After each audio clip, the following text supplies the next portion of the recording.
دا ویډیو سپیشل د علي خان د پاره ده. علي خان ته زما دا یو ریکوست دی کنه چې تا د دې شهزاد د پاره کوم ویډیوګانې کړې دي او تا پیسونه پیسې ګټلې دي نو هغه روپۍ هم تکه ځکه یوازې دا نه ده چې پلاني 10,000 ورکړي پلاني 1 لاک ورکړي او 1 لاک خو زمونږ غدي ما حیات ته سوال جواب کړی دی حیات سره کنټیکټ کوه الریډي هغه ما ورکړي دي یا به تعالی 1 لاک روپۍ درولېږي صحیح ده او بل خبر دا ده کنه چې د دې ماشوم نه به دا شټو باسي د پېښور زلمی ده او زما د ریسټورنټ شټ به ورته واچي که بل فار ایگزامپل دغه چې دی جاوید افریدي 10,000 ورکړي نو هغه ته خپل شټ واچو ما 1 لاک ورکړي زما شټ په توس واچي او چې بل څوک راغی او د دې نور سیوا روپۍ ورکولې که نه نو د هغه شټ په ورته ور واچي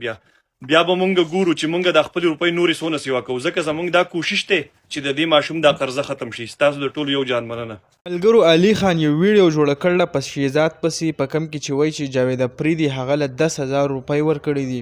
هرشد خان ورته ویل چې آیا هغه له 10 ورکړلي نو ما چې کم 1 لاک روپۍ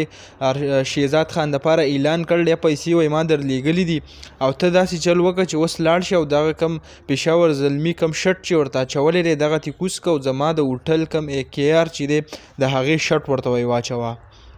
بل الزام یې په علي خان دا هم ولګاو چې آیا دا دروغ وایي چې دا ول 10,000 ورکړلي او دا ول ورکړلي د ده سره ثبوت څه دی نو هغه د هغې د ورور ثبوت هم پیش کړی او علي خان کم ویډیو چې کړی وه په هغې کې د شهزاد خان کم ورور چې هغه ورته وایس میسیج کړی چې موږ له صرف او صرف 10,000 روپۍ راکړي دي. بل که تاسو وګورئ علي خان یوازې دا نه داسې زیاتې ویډیو هغه کړي دي کم چې ډېرې زیاتې دروغ ثابت شوي دي بیا پې خلکو ورته جواب ورکړی دی کم کمنټس کې که تاسو وګورئ هغې کې ورته هم بد ویل دي چې آیا ته دا دروغ ولې وې دروغ اخر څه دپاره وې چې ته داسې حرکتونه کې خو د شهزاد خان دا معامله څه ده ارشد خان ورته دغسې جواب ورکړی دی چې آیا ته لاړ شه او دا ورته هم ویلي دي چې کوم ویډیو تا کړ دي په هغې چې تاسو نه پیسې ګټلي دي دغه پیسې ورسره هم که او لاړ شه او دغه شټ ټیکوس که او زما د هوټل کم شټ چې دی وایي هغه ورته واچوه نو ګورو چې مخکې څه کېږي.